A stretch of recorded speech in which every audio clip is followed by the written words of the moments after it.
James Tissot grew up in France, studied in France, but moved to London in 1871, fleeing the law, really, because he'd fought on the side of the communards in the siege of Paris. He bought a house in St John's Wood in Grove End Road, and it became the setting for some of his greatest paintings. He redesigned the garden, built a wonderful studio, and in fact it was the house that eventually was bought by Lawrence Alma-Tadema.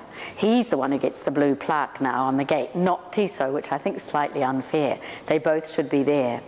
Now this particular painting, still on top, is set in that garden, and it shows two women dressed in the height of fashion with an older servant, and they have an absolute flurry of flags all the way around them. They're choosing the order and then they're running them up the flagpole. Now, still on top actually refers to the British ensign, which you can just see the bottom of at the very top of the flagpole. And when this painting first was shown, the English were rather suspicious, because even though it sounded as if it was saying that the British were still on top, there was very little of the flag to be seen, whereas the man kneeling at the foot has the red communards hat on his head. So some critics thought that in fact this was a subtle message supporting the left-wingers in Paris. Now, Tissot came from a family of milliners, and one critic actually wrote that you could unstitch the part of every section of every dress that he ever painted. He absolutely knew about dress construction.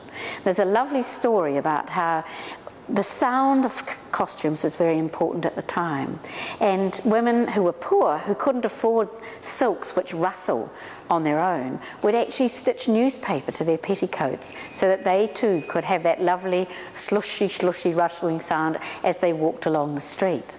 But there's another little interesting fashion item in this particular painting, because the woman who's kneeling down has got a great big shawl tied around her dress and made into a great big knot at the back. And it's been suggested that this is a reference to the influence of ukiyo-e, or Japanese woodcut prints, which were very, very fashionable in Paris in the second half of the 19th century. They're very flat images, but the obi that women wear is tied in very much the same kind of way. So it's a simple painting at one level, and yet there are all of these hidden meanings behind the work.